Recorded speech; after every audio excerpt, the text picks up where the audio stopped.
सतगुरुदेव की जय। सर्वसंगत से प्रार्थना है, सत्संग प्रारंभ हो रहा है। कृपया सत्संग स्थल पर शांतिपूर्वक विराजमान होकर के श्रद्धा से सत्संग सुने। परमेश्वर की प्यारी आत्माओं से पुनर्निवेदन है, सत्संग प्रारंभ हो रहा है। कृपया सत्संग स्थल पर शांतिपूर्वक विराजमान होकर के श्रद्धा से सत्संग सुने। सत सही।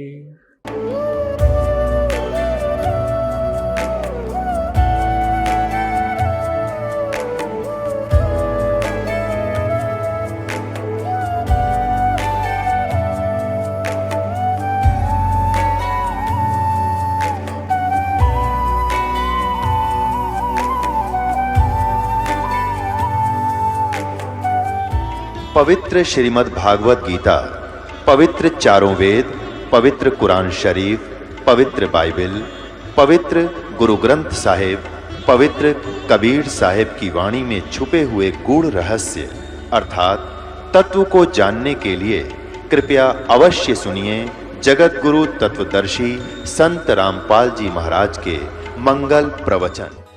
दर्शकों, जिंदगी भगवान का दिया हुआ एक अनमोल तोहफा है, लेकिन सोचिए, अगर यही कीमती जीवन नशे की गर्त में डूबकर बर्बाद हो जाए तो क्या होगा। आज नशा केवल एक आदत नहीं बल्कि एक अभिशाप बन चुका है, जो युवाओं को उनके सपनों से, परिवारों को उनकी खुशियों से और समाज को उसके भविष्य से छीन रहा है। नशे की यह लत कितनी खतरनाक है, इसका अंदाजा आप संयुक्त राष्ट्र मादक पदार्थ एवं अपराध यानी UNODC की विश्व ड्रग रिपोर्ट 2024 से लगा सकते हैं। इसके अनुसार 2022 में दुनिया भर में लगभग 292 मिलियन लोग नशीली दवाओं का उपयोग करते हैं। और क्या आप जानते हैं कि हर दिन नशे के कारण अकेले भारत में 300 से ज्यादा मौतें होती हैं। क्या नशा मानसिक शांति देता है या यह सिर्फ एक छलावा है? और क्या वाकई इससे मुक्ति पाना असंभव है, या कोई ऐसा रास्ता है जो समाज को इस विनाशकारी लत से बचा सके? सवाल नंबर 1, आपने अक्सर सुना होगा, वो इंसान नशे का लती है। लेकिन रुकिए, जरा सोचिए, यह लत आखिर है क्या? क्या यह सिर्फ एक आदत है जो समय के साथ बढ़ती जाती है, या यह एक अदृश्य कैद है जो धीरे धीरे व्यक्ति के शरीर, दिमाग और आत्मा को जकड़ लेती है? दर्शकों, नशे की लत कोई साधारण आदत नहीं है बल्कि एक खतरनाक बीमारी है। यह शुरुआत में एक शौक के रूप में नजर आती है, लेकिन धीरे धीरे यह दिमाग और शरीर पर ऐसा कब्जा जमा लेती है कि व्यक्ति इसे छोड़ने की चाह रखने के बावजूद छोड़ नहीं पाता। शराब का नशा कई जिंदगियां डुबा देता है। इस लत ने देश भर में बहुत से घर बर्बाद किए हैं। पापा सुबह 4 बजे पीने शुरू हो जाते थे। हम बोलते थे पापा मत पियो मत पियो, लेकिन पापा मानते नहीं थे। पीकर हमें गालियां निकालते थे। पढ़ते कैसे कि बुक्स ही नहीं होती थी, बुक्स मांग के अपना गुजारा करते थे पढ़ाई का। लीवर पूरा डैमेज हो चुका है, ICU में। अभी हमें भी रोना आता है। डैड ड्रिंक्स करते थे, पी के आके मॉम के साथ झगड़ा करते थे। सारे फ्रेंड्स के साथ मिलजुल के बात नहीं कर पाते थे, किसके पास क्या बताए। नशे में डूबे इंसान के लिए बीवी, बच्चे, परिवार कोई मायने नहीं रखता। नजर आती है तो बस एक चीज, शराब। शराब पी के ये लोग हमको मारते पीटते हैं। घर का सोना चांदी बर्तन वगैरह सब बेच देते हैं, बच्चों को भी बेच देते हैं। हमारा बच्चा एक 23 साल का गुजर गया, एक 18 साल का। सोचा था कि कोई मुलाजिम बनेगा, कुछ बनेगा, वो कभी नहीं ऐसा हुआ। नशे की लत शराबी के साथ साथ उसके पूरे परिवार को बर्बाद कर देती है। शराब पी के पिताजी बच्चों को स्कूल जाने से रोकते हैं, घर में झगड़ा करते हैं, गांव वालों के साथ भी झगड़ा करते हैं। आसपास के लोग उन्हें पागल कहते हैं। बच्चों को सुनना पड़ता है। कितने बच्चों के सर से बाप का साया उठ चुका है। बहुत इसको होता है कि मेरे पापा नहीं, पढ़ भी जाएगी, ब्याह भी जाएगी, पापा तो नहीं मिलेंगे।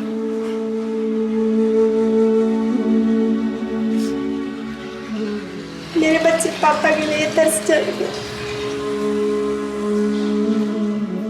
शराब की लत अनेक परिवारों को तबाह कर चुकी है। हर घर में माई दुखी है, बहनें दुखी हैं, भाई दुखी हैं, पिता दुखी हैं। ये सिर्फ एक गली, एक मोहल्ले, एक गांव या एक शहर की बात नहीं है। देश भर में शराब ने काफी गंभीर समस्याएं खड़ी की हैं। जब नशीली दवाओं का दुरुपयोग किसी व्यक्ति के सामान्य और पेशेवर जीवन को बुरी तरह प्रभावित करता है तो उसे नशे का लती कहा जाता है। यह न केवल उस व्यक्ति की शारीरिक और मानसिक स्थिति को बिगाड़ता है, बल्कि उसके परिवार, दोस्तों और समाज पर भी गहरा नकारात्मक प्रभाव डालता है। एक नशेड़ी व्यक्ति अपने आसपास के रिश्तों में तनाव और अशांति पैदा कर देता है, जिससे यह समस्या धीरे धीरे समाज के ताने बाने को कमजोर करती है और एक व्यापक संकट का रूप ले लेती है। नशे की लत इतनी खतरनाक होती है कि इसके अति सेवन या न मिलने की स्थिति में लोग आत्महत्या जैसे घातक कदम उठाने तक मजबूर हो जाते हैं। राष्ट्रीय अपराध रिकॉर्ड ब्यूरो यानी एनसीआरबी की रिपोर्ट के अनुसार नशे की लत के कारण वर्ष 2021 में 10,000 से अधिक लोगों ने आत्महत्या की। युवा वर्ग, जो करियर और जीवन की अन्य चुनौतियों से जूझ रहा होता है, अक्सर तनाव और दबाव को कम करने के लिए नशे का सहारा लेता है। इसके अलावा धुएं के छल्ले उड़ाना या महंगी पार्टियों में शराब पीना उन्हें ऊंचे सामाजिक स्तर का प्रतीक लगता है, जबकि वास्तविकता में यह उनके भविष्य को अंधकारमय कर देता है। यह बुराई न केवल व्यक्तियों को बल्कि पूरे परिवारों को उजाड़ रही है और समाज को भीतर से खोखला कर रही है। नशे की चपेट में आकर व्यक्ति न केवल अपना भविष्य बर्बाद करता है, बल्कि यह समस्या समाज को तहस नहस करने तक पहुंच जाती है। 1995 में केंद्र सरकार ने नशे से प्रेरित आत्महत्याओं को अलग से दर्ज करना शुरू किया था और उस समय यह संख्या 745 थी, परंतु 2016 के बाद से इन मामलों में हर साल 1000 से अधिक की वृद्धि दर्ज की जा रही है। तो दोस्तों, आइए अब आपको झलक दिखाते हैं नशे से जुड़ी कुछ दुखद घटनाओं की।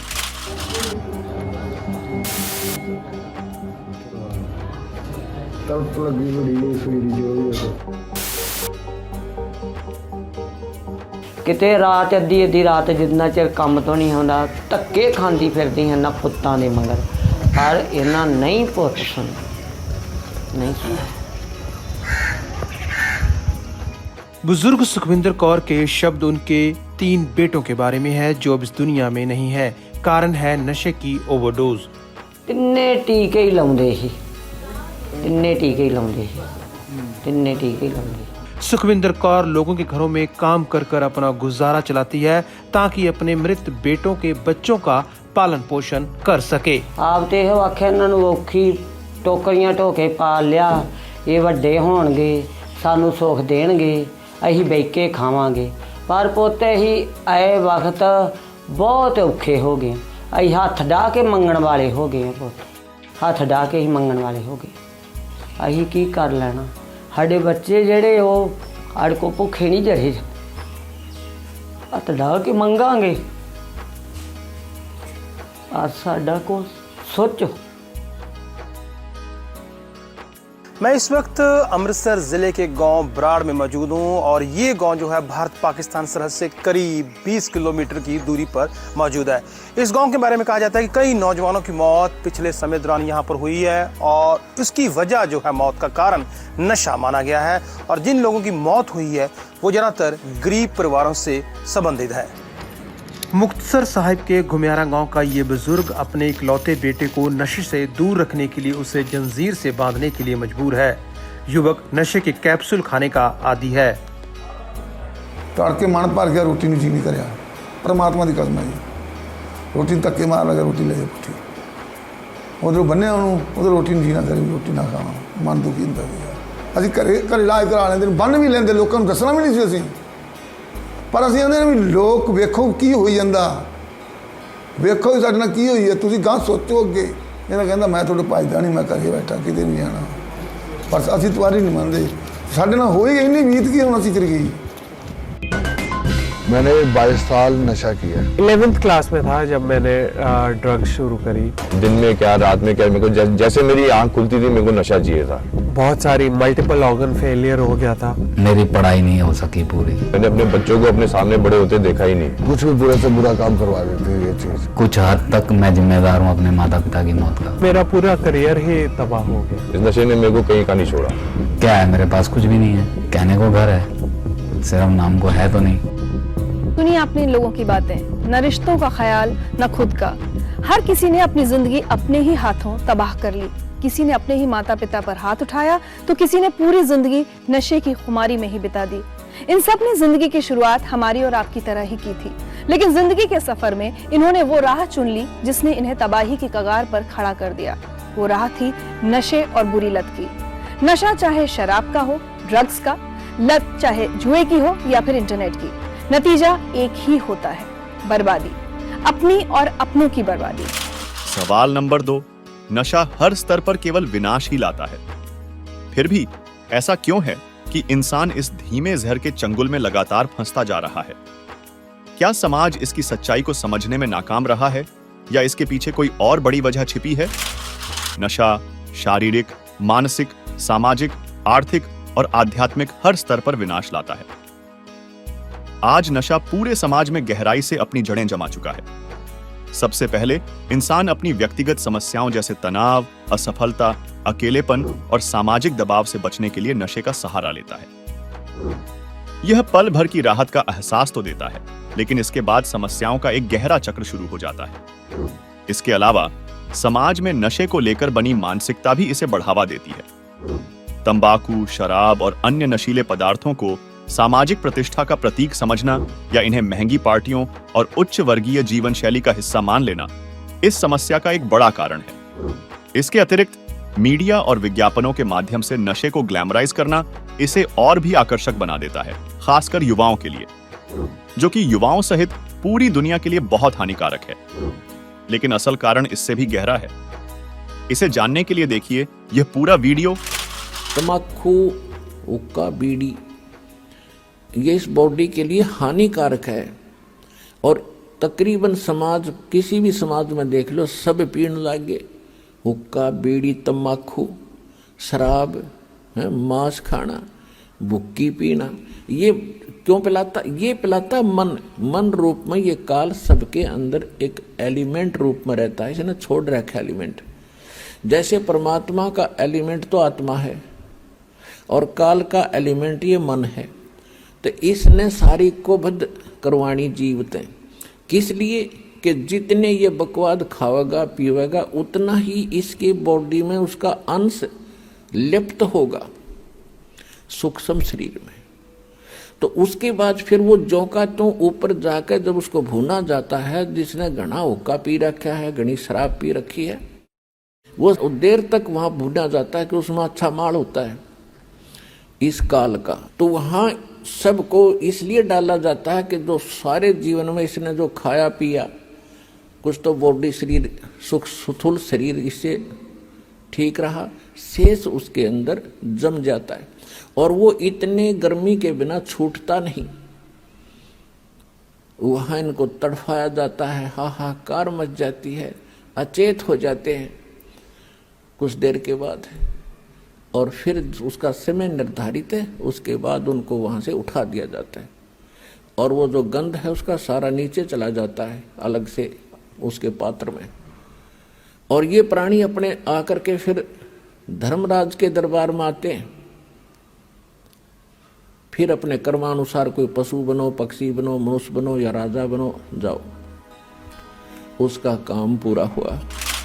अब आपके दिमाग में यह प्रश्न उठ रहा होगा कि यह काल कौन है और यह हमारे साथ ऐसा दुर्व्यवहार क्यों कर रहा है, हमें यह नशे का आदी क्यों बनाता है और इसे ऐसा करने से क्या मिलता है। तो इन सभी प्रश्नों के उत्तर जानने के लिए आप सभी सृष्टि रचना से संबंधित यह वीडियो अवश्य देखिए, जिसका टाइटल है संपूर्ण सृष्टि रचना, जिसका लिंक हमने इसी वीडियो के डिस्क्रिप्शन में दे रखा है। सवाल नंबर 3, क्या आपने कभी सोचा है कि तंबाकू, जिसे आज भारतीय ग्रामीण क्षेत्रों में सामाजिक प्रतिष्ठा का प्रतीक माना जाता है, उसकी उत्पत्ति आखिर कैसे हुई? साथ ही तंबाकू और शराब जैसे नशे, जो न केवल शरीर को नष्ट करते हैं बल्कि हमारी आत्मा पर भी कितने घातक प्रभाव डालते हैं, यह जानना भी बेहद महत्वपूर्ण है। तंबाकू जो आज भारतीय ग्रामीण इलाकों में सामाजिक प्रतिष्ठा का प्रतीक बन चुका है, उसकी उत्पत्ति का इतिहास बेहद चौंकाने वाला है, जिसे जानने के लिए सुनिए संत रामपाल जी महाराज का यह अनमोल सत्संग। अब तम्बाकू के बारे में, तम्बाकू जो पिनो कप गुड़गुड़ा में बैठ के, उनके बारे में क्या बताते हैं। तम्बाकू कसीदम तमाम मस्त हैफ लुजित नसीरी कुवैती न कैफ, हरदम मकरूद पीवें शराब, होगा सरे बीच खाना खराब, कुटन कलाहीन जुग जुग कलेस, सुखन मान मेरा मैं कहता हमेश। अब कहते हैं कि जो शराब पीते हैं उनकी दबरान माटी होएगी। फिर बताते हैं तलक सा तमाकू और सिला घोट पीस, और देई नास नाक और कमल में कसीस। हमारे जो शरीर बना हुआ है अंदर, इस शरीर के बैकबोन है, बैकबोन जिसको रीढ़ की हड्डी कहते हैं, इसके अंदर की साइड में कमल बने हुए हैं। इन कमलों में परमात्मा, इन भगवानों देवों का वास है। मूल कमल में गणेश जी, स्वाद कमल में सावित्री और ब्रह्मा जी, नाभि कमल में विष्णु और लक्ष्मी जी, और हृदय कमल में पार्वती और शिव जी, और कंठ कमल में दुर्गा। अब क्या बताते हैं कि जब हम तम्बाकू पीते हैं या शराब पीते हैं, उनका असर हमारे ब्लड में हो गए और वहां भगवानों के निवास में भी बदबू फैलाता है।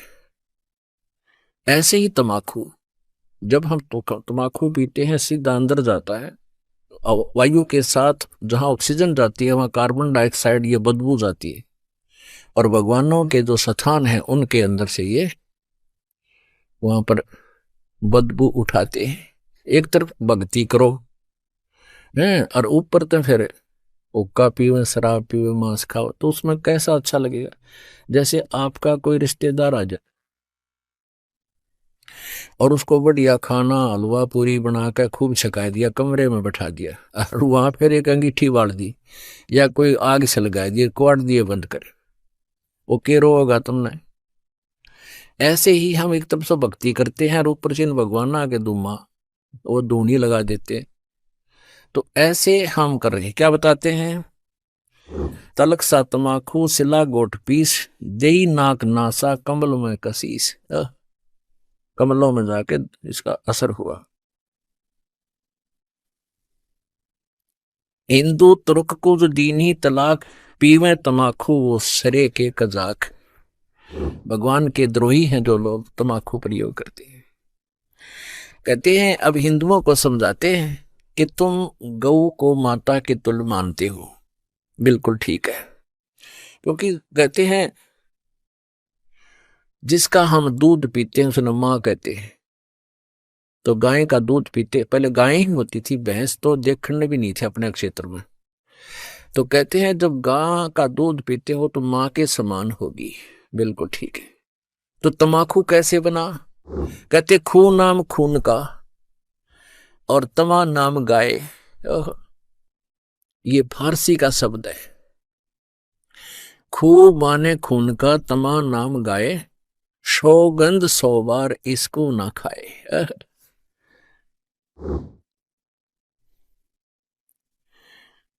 अब तमाकू यानी गाय का खून। एक पौराणिक कथा है, एक राजा का एक साधु था, ऋषि, पुण्यात्मा कोई ब्राह्मण था, ऋषि कहो ब्राह्मण कहो। अब ये कोई अलग से नहीं थे, जातियां अलग नहीं थी, हम एक ही पिता की संतान थे। जो जैसे कर्म लग गया वो वैसा हो गया। जैसे एक घर में एक लड़का तो टीचर, वैसे कोई पोस्ट दूसरी लग रहा है, काढ़ी जाता है। एक ने शास्त्री की वो कर ली परीक्षा पास, तो वो शास्त्री को वहां लग गया।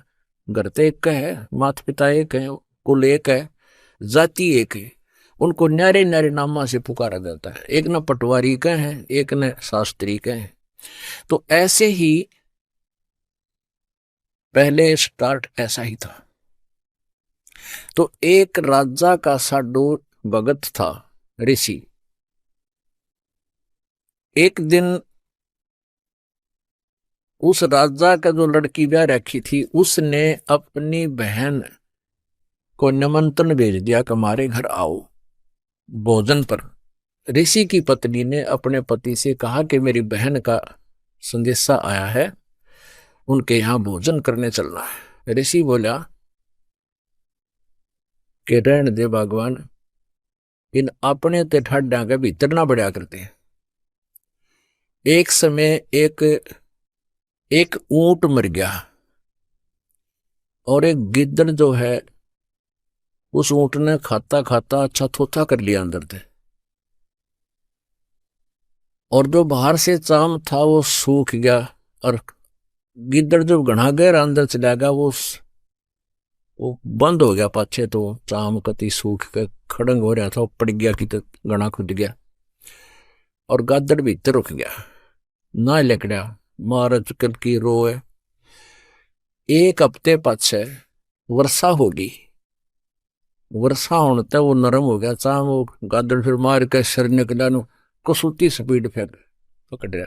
तो साथी बोले रहा कित गया था, नो बोला वह गया कि था, एक अनुभव तो हो गया, बोला अपने तो बड्डे का भीतर नहीं बढ़े। तो यहां ऋषि ने बहुत समझाया पर उसकी पत्नी मानी को ना, अक्के हो गया, नो तो जाया करें, ईसा के जुल्म कर रहा है नो सरों, वो बोला ले चलता है, वो चले गई। अब राजा ने उसने 36 पकवान बना रखे, ये इधर उधर देख जरा बताओ। अब ऋषि ने जिसा मन मार कर खाया वो वापस आ गए।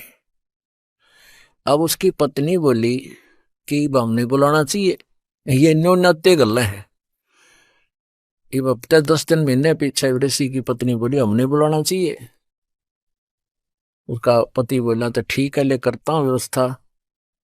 तो उसने, क्योंकि संत के भगत के पास कमाई होती है अपने भक्ति की, धर्म पुण्य की, तो उसने ऊपर स्वर्ग में अपनी सुरती लाई, टेलीफोन कराया, तो स्वर्ग से एक कामधेनु मंगा ली, कामधेनु गाय जो मनोकामना पूर्ण करती है।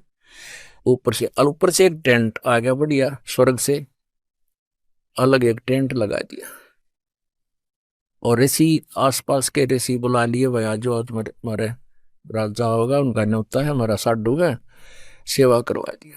अब वो ऋषि साधु भक्त जो आसपास कुटिया में रहा करते जंगल में, वह भी आ गए। राजा ने नीचा दिखाने के लिए हजारों की संख्या में सैनिक ले लिए, अगर साधु की मरोड़ का ढकाऊंगा, मेरी जो है ना पूरी वाह वाह हो जाएगी। ये आग और नारी हमारे अंदर एक जलालत भरी पड़ी है।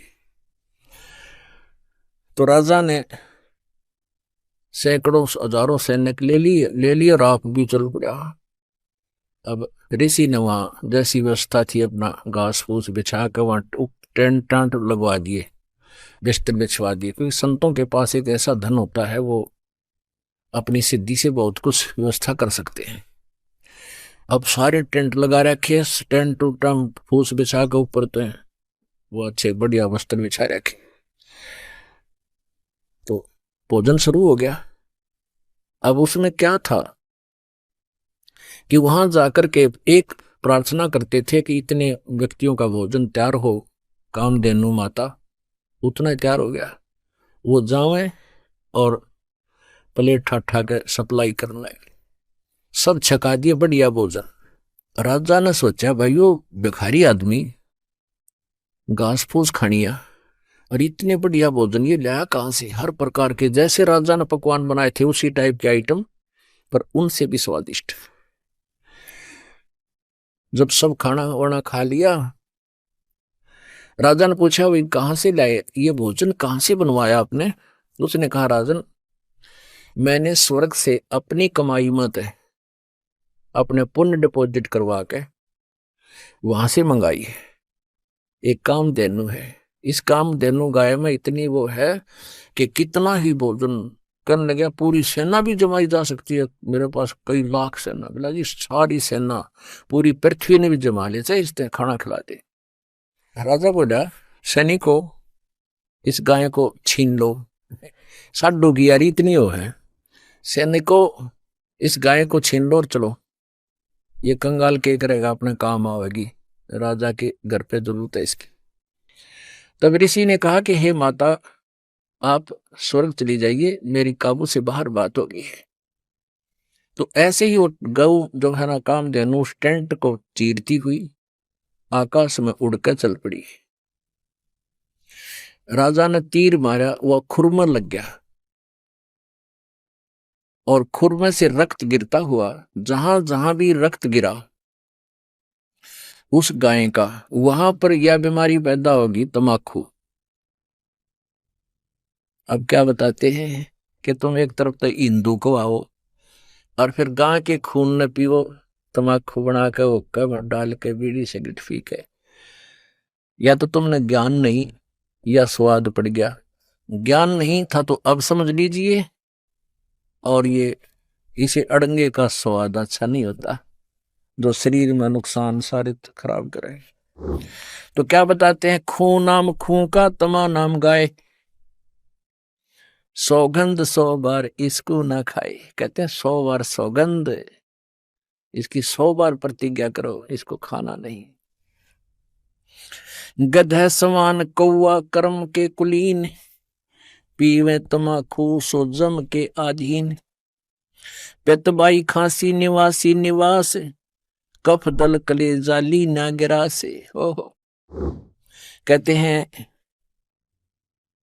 तमाकू प्रयोग करने से फेफड़े गल जाते हैं, फिर कभी पित्त बनेगी, कभी खांसी हो जाएगी, बाई हो जाएगी। और कहते हैं काला तमाखुर गोरा पिवाक, 10-20 लंगर जा बैठे गुटाक। आह, कितना अच्छा चित्रण किया है। बाजे ने और गुड़ गुड़ अर्घ उके हजूम, और कोरे को बद्दी बीसा है नसूम। बाकी ही पगड़ी बाकी ही नए, और डिब्बी डबोए पर डूबे हैं कह। गुटाकड़ अटाकड़ मटाकड़ लहूर, एक बैठेगा अड़के एक बैठेगा दूर। ये उक्के पीणिया का बता रखा है, चित्रण कर रखा है कि फिर क्या बताते हैं, शब्द मान मेरा मैं कहता हूं तो ही, यही मूल मंत्र तमाकू ना बोई। दर्शकों, अभी आपने जाना तंबाकू की उत्पत्ति के बारे में और इससे होने वाले शारीरिक हानि के विषय में। लेकिन ग्रामीण समाज में तंबाकू, हुक्का, शराब आदि नशे का इस्तेमाल समय के साथ एक परंपरा और सामाजिक व्यवहार का हिस्सा बन गया है। इसे मर्दानगी और आतिथ्य का प्रतीक माना जाने लगा है। किसान और मजदूर इसे अपनी थकान मिटाने का साधन समझते हैं, लेकिन सच्चाई इससे बिल्कुल अलग है। यहां तक कि तंबाकू से घोड़े भी घृणा करते हैं। इसी से संबंधित देखिए यह वीडियो। आदरणीय गरीबदास साहिब जी यही उपदेश दिया करते थे। एक समय वो अपने घोड़े पर सवार होकर और किसी कार्यवश जा रहे थे किसी दूसरे गांव में, और उस गांव से किसी खेतों से गुजर रहे थे, तो गरीबदास जी का घोड़ा वहां जाकर के रास्ता छोड़कर और खेतों के अंदर से चल पड़ा, दूसरी साइड से, यानी कुमार्ग पे। फसल टूटने लगी। गरीबदास जी रोकने की चेष्टा कर रहे थे, घोड़ा रुक नहीं रहा था। वहां पर रखवाले थे खेती के, आसपास के 8-10 इकट्ठे बैठे थे। वो लेकर लठ और चले और घोड़े के और उस गरीबदास जी का मारने लग गए। अगर इसका दिमाग खराब हो गया, घोड़ा के हो गया तो चौधरी पाक गया, और यो भी नहीं देखता हमारी फसल तोड़ दी, मुश्किल से तो तैयार करी है, मेहनत की मजदूरी शरीय। ऐसे बोलते हुए कि तेरा दिमाग खराब हो गया, तेरे सेट करते हैं हरामजादे, ये कर दिया वो कर दिया, मारने के लिए कि तू हमारी फसल के बीचों बीच घोड़ा ले जा रहा है। अब जो ही निकट आए, उन्होंने ऐसे लठ उठाए, वो जाम हो गए नो के नो, इस एंगल पे बस, ना इधर हो रहे हैं ना आगे पीछे बढ़ रहे हैं, स्तब्ध हो गए, चेतन नो के नो। तो इस बात से वो समझ गए कि यो आम व्यक्ति नहीं है।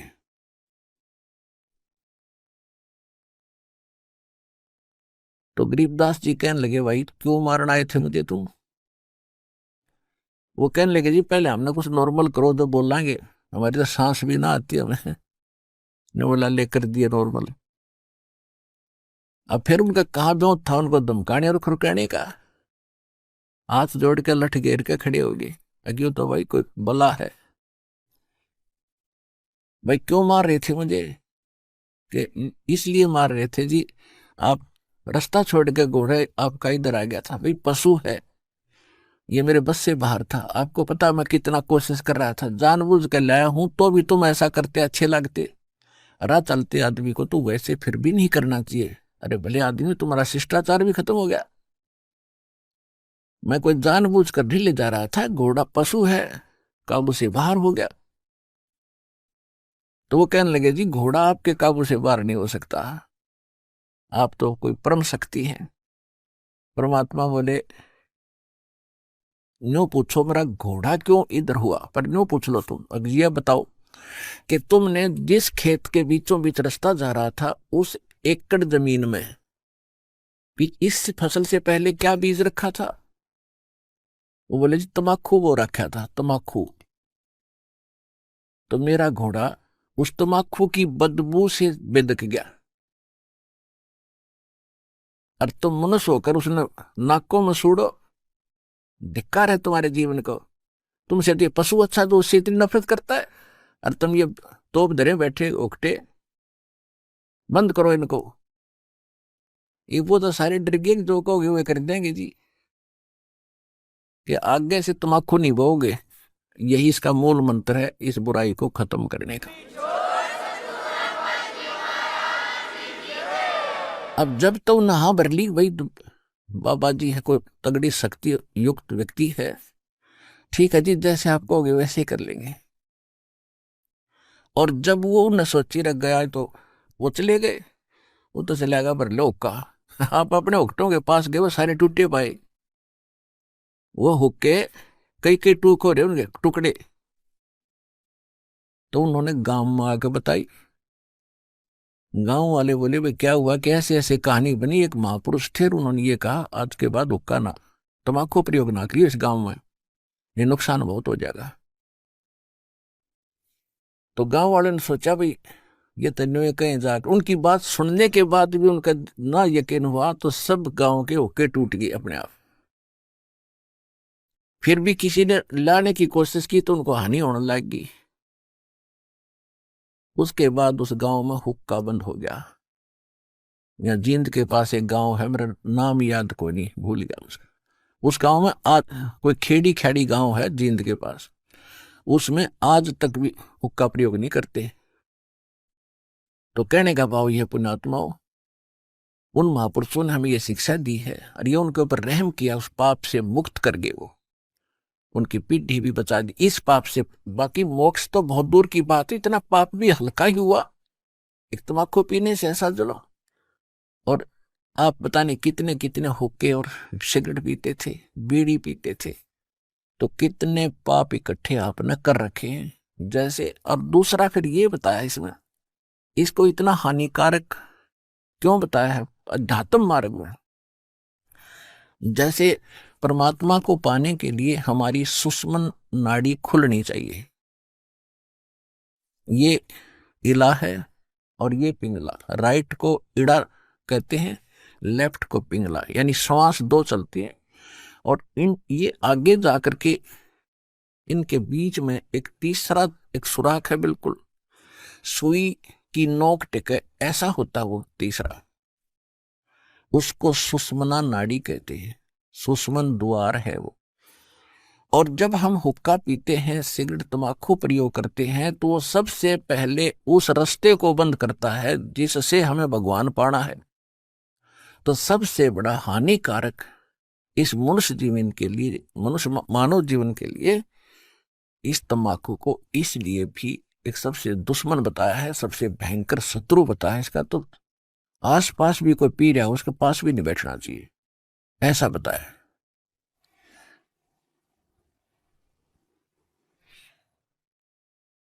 अब जैसे हम देखा करते थे, हमारे पिताजी, ताऊ जी, चाचा जी सभी पिया करते गांव के लोग। और वो क्या करा करते, एक लोहे का सरिया रखा करते, उस ओके की उस पाइप को साफ करने के लिए उसमें न्यू मारा करते, और उसमें ना जाने कितना मैल निकला करता तीसरे दिन। और फिर ऊपर गठ हो क्या करते, जो चिलम धरते थे उस चिलम में, वो चिलम भी रुक जाती थी, उसमें भी उसे खुर्चा करते थे। और वही धुआं फिर हमारे अंदर जाता श्वासों के माध्यम से, उसका मुंह तो प्योर नाकों में निकालना ढूंढा ठावे, और वो फिर उस द्वार को बंद करता जो भगवान पाने का है, जिसको तो खोलना चाहिए था हमने। तो इसलिए तंबाकू सबसे खतरनाक है। और ये जितने पंथ हैं, राधा स्वामी पंथ, वो शिवदयाल जी हुक्का पीवे, राधा स्वामी पंथ का प्रवर्तक वो खुद हुक्का पीवे, ये सारे हुक्का बीड़ी पीवे, तो ये सतलोक चले जाएंगे। इन सबसे पहले वो द्वारा खत्म बंद कर लिया, जिससे पार होना था। बात करें तिरकुटी बजाने की, बोला हम तो सीधे तिरकुटी बजाएंगे, जालिए तिरकुटी बजा। दर्शकों, चलिए अब जानते हैं नशे से होने वाली आध्यात्मिक हानि के विषय में तथा समाज को इस नशे से कैसे निजात मिल सकती है। देखिए यह वीडियो। हमारे विचार गिरावट में आ गए, हमारी क्रियाओं में बहुत अंतर हो गया। सराउंडिंग का क्षेत्र हम देखते हैं, जहां भी देखते हैं हमारे बच्चे जो उपदेश लेकर जाते हैं, क्योंकि इन्होंने तो सब बुराई छोड़नी है, तो घर में, पड़ोस में, रिश्तेदारी में, सब जगह वही बुराइयां ग्रस्त हैं। बीड़ी, शराब, मांस, तम्बाकू, माया जोड़न की चर्चा, दूसरा ज्ञान नहीं। तो पुण्यात्माओं, कुछ दिनों के बाद हमारी संख्या बढ़ती जाएगी। जब हमारी संख्या बढ़ेगी तो बुराई वाले लोग शर्माने लग जाएंगे। उनको अब तो कोई शर्म नहीं रही, बाप बेटा इकट्ठे बैठ कर दारू पीवे, बता शर्म रही? फिर छोटे छोटे बच्चे भी धिक्कारेंगे, कोई रिश्तेदार भी आ जाएगा, आप क्या पी रहे हो, ये कोई शराब पीने की चीज है? इसके कहते हैं मदरा पीवे कड़वा पानी, 70 जन्म कुत्ते के जानी। इस तरह के प्रमाण दिया करेंगे हमारे बच्चे। कहते हैं सुरापान मदमासा हारी, गमन करे भोग पर नारी, 70 जन्म कटेंगे शीशम, साक्षी साहेब है जगदीशम। और परमात्मा कहते हैं 100 नारी जारी करे सुरापान 100 बार, एक जन्म हुक्का भर दे वो डूबे काली धार। ये तम्बाकू के अंदर इतना दोष है कि एक पर स्त्री गमन करने वाले का 70 जन्म तक अंधा हो डोले, पर द्वारा स्त्री का खोला 70 जन्म अंधा हो डोले। सुरापान मदमासा हारी, और जो गमन करें भोगे पर नारी, 70 जन्म कटेंगे शीशम, साक्षी साहेब है जगदीशम। जो ऐसे पाप करेंगे उनके 70 जन्म तो लगातार वो बलि के बकरे बनेंगे। परमात्मा ने कहा कि 100 नारी जारी करे, एक पर स्त्री गमन करने का क्या बताया है कि 70 जन्म तक अंधा होकर धक्के खावे, और फिर 70 जन्म वो बलि का बकरा बनकर गल कटवावे। कितना घोर पाप। और फिर कहते हैं ऐसे ऐसे 100 नारी जारी करे, 100 सुरापान 100 बार, एक बार सुरापान करने का कितना पाप है। मदरा पीवे कड़वा पानी, और 70 जन्म कुत्ते के जानी। जो मदरा एक बार भी पीते हैं 70 जन्म कुत्ते के होंगे। जैसे आप इस मारीची जी के जो महावीर जैन के जीव की कथा सुनते हो, 60 करोड़ बार गधा, 30 करोड़ बार कुत्ता, तो ये इन्हीं दोषों के प्रतिफल में बनते हैं। तो हम गलतियां कर जाते हैं किसी जन्म में, फिर वो लिखे जाते हैं, इकट्ठे होते हैं, फिर वो भोगने पड़ते हैं।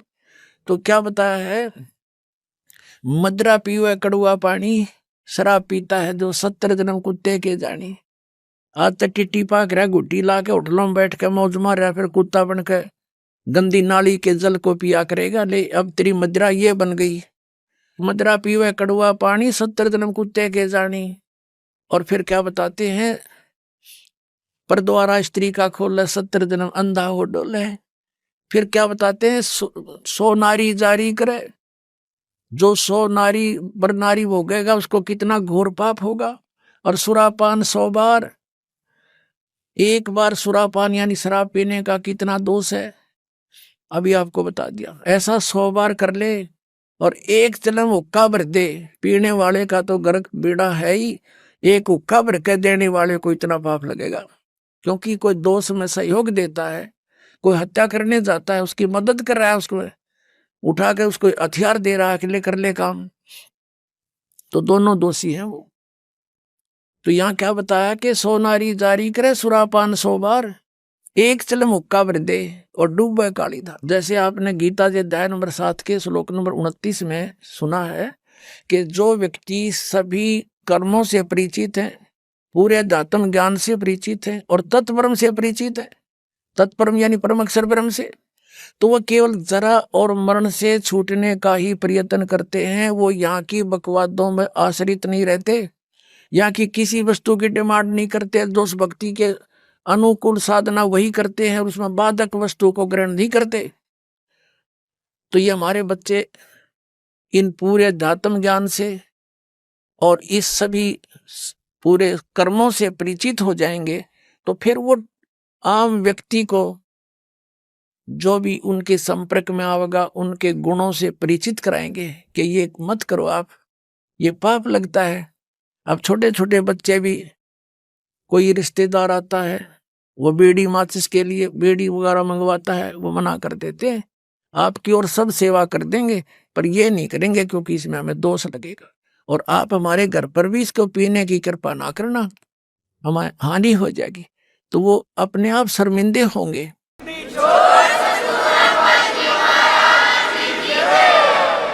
एक भक्त बता रहा था कि ऐसे हमारे घर पर हमारा एक बहनोई आ गया, लड़के थे घर पे और वो लगा निकाल के बीड़ी पीने। उनसे उन्होंने कहा जी आप फूफा जी बीड़ी ना पियो हमारे घर पे। तो वो न बच्चे थे, उसने समझदार व्यक्ति था, उसने बंद कर दी और बाहर जाकर पी आया। उसने सामने आकर उसे बताई मेरे से, वो कह रहा था, कहने लगे ये बालकों को क्या हो गया, मैं बीड़ी पीने लगा था ना मना कर दिया।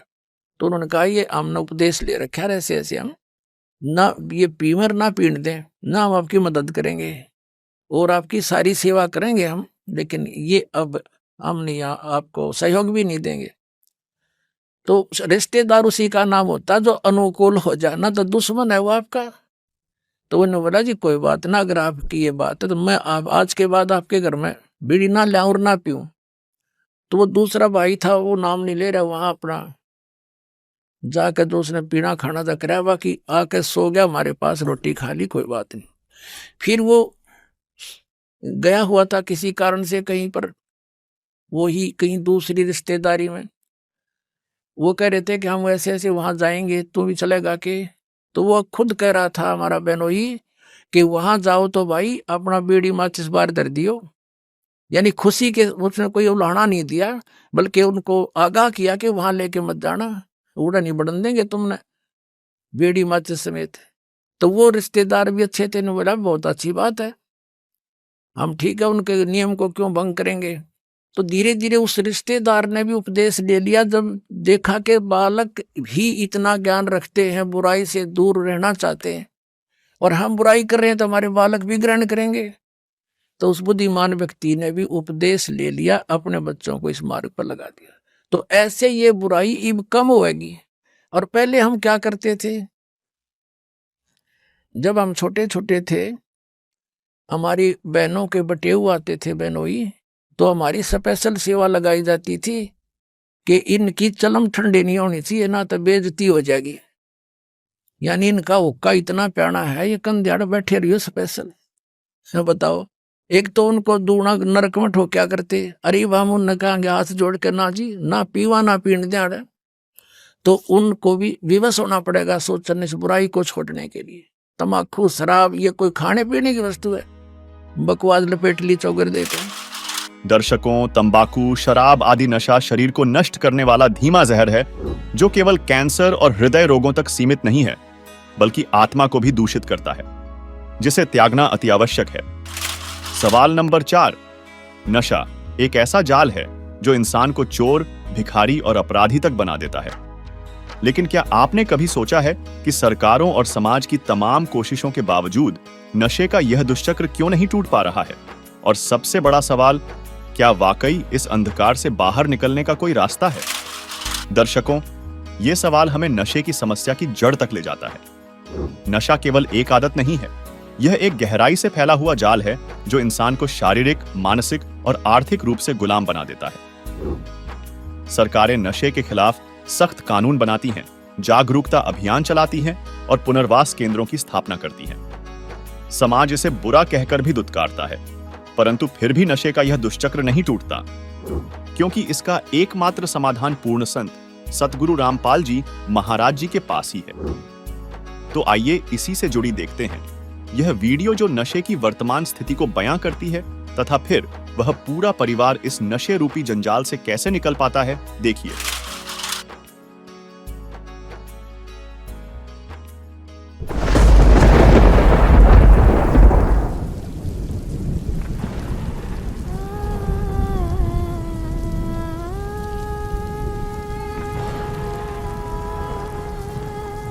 शिवा, बेटा शिवा, शिवा, क्या सोच रहा है बेटा? चल खाना खा ले। माँ, पापा शराब पीना कब छोड़ेंगे? तू टेंशन क्यों लेता है बेटा, मैं हूँ ना। लगता है मुझे पढ़ाई छोड़नी पड़ेगी। क्यों, क्या हुआ? हुआ क्या माँ, स्कूल की फीस कभी टाइम पर पहुँचती नहीं। इस बात के लिए मुझे टीचर की भी सुननी पड़ती है। मेरे सारे दोस्त ऐसे देखते हैं जैसे मैं एक भिखारी हूँ। शराब हमारे पापा पीते हैं और लोग हमें बुरी नज़र से देखते हैं। हमारी कहीं कोई इज्जत नहीं है माँ। ऐसे क्यों कहता है पगले? पापा को समझाएंगे, तू चिंता मत कर।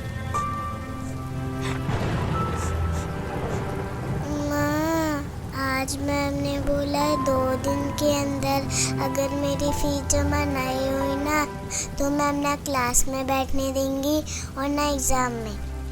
आप मेरी फीस जमा करवा दो ना। हाँ हाँ मेरी बच्ची, सब हो जाएगा। कल करती हूँ कहीं से पैसे का इंतजाम। माँ, आपको तो बुखार है।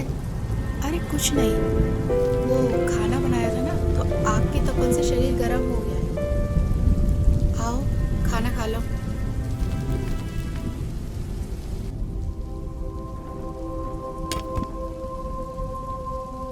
और हाँ, पढ़ाई छोड़ने के बारे में सोचना ही मत, समझे? वरना जिंदगी नर्क से बदतर हो जाएगी। करती हूँ तेरे पापा से बात। देख रहा है ना मुझे? अगर उस जमाने पे पढ़ाई पे ध्यान दिया होता तो आज तेरे पापा के साथ रहने के बजाय अलग कमा के खा रहे होते।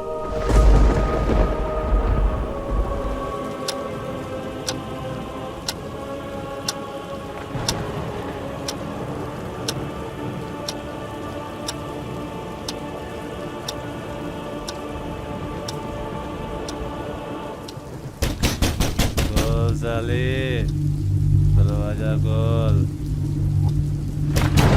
साले, दरवाजा खोल। अबे कहाँ मर गई साले? खोल साले। इनका तो रोज रोज का ड्रामा हो गया।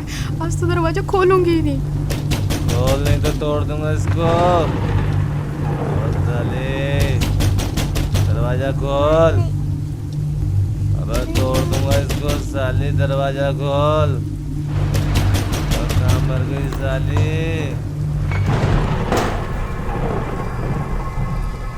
तू करती क्या रहती है साली? इतनी देर लगती है दरवाजा खोलने में? बोल हरामजादी, क्या कर रही थी? देखो मेरी बात सुनो, आप रोज रोज पी कर आते हो, बच्चे भी डर जाते हैं। तू मुझे समझाएगी? अब मुझे तुझसे सीखना पड़ेगा कि घर कब आते हैं और कैसे पीते हैं। तू मुझे समझाएगी साली? तू मुझे सिखाएगी साली? मुझे समझाएगी साली? मुझे समझाएगी? मुझे समझाएगी?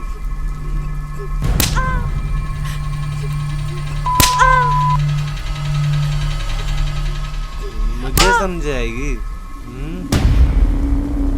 पापा मत मारो ना माँ को, पहले से बीमार है। तेरी इतनी मजाल, तू मुझे रोकेगा? हैं? देख क्या रहा है? देख क्या रहा है? मत मारो।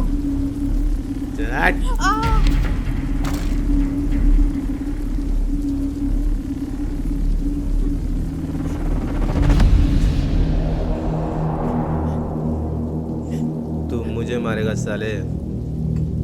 मैं भी देखता हूँ तेरी माँ ने तुझे कितना दूध पिलाया।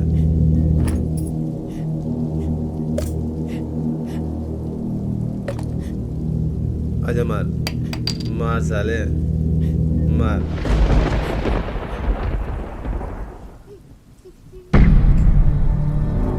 तुम सबको देख लूंगा मैं।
जी टिफिन।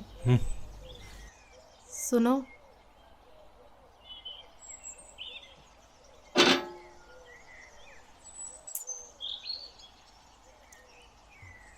माँ माँ जल्दी चलो, मैं स्कूल के लिए लेट हो रही हूँ। हाँ हाँ मेरी बच्ची, बस 2 मिनट, मैं अभी तैयार होके आती हूँ।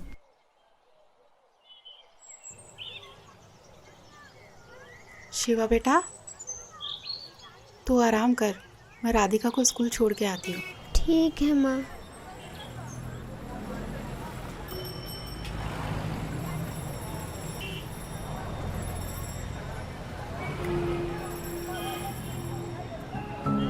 माँ, पापा कब सुधरेंगे? उन्होंने रात में भैया को बहुत मारा था ना।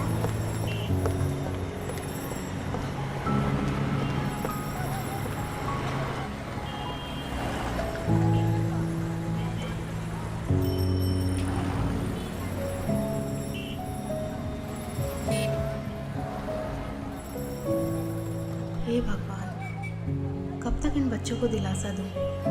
मेरे होते हुए मेरे बच्चे नर्क जैसे जिंदगी जी रहे हैं। इससे अच्छा तो हम मर जाते, वो बेहतर होता। कम से कम रोज रोज की मार पिटाई और समाज में जलील होना तो बंद होगा।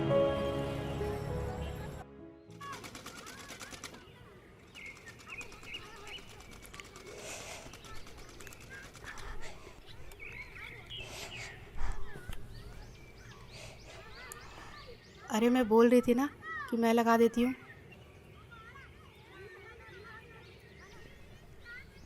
ला, मुझे दे। ठीक है।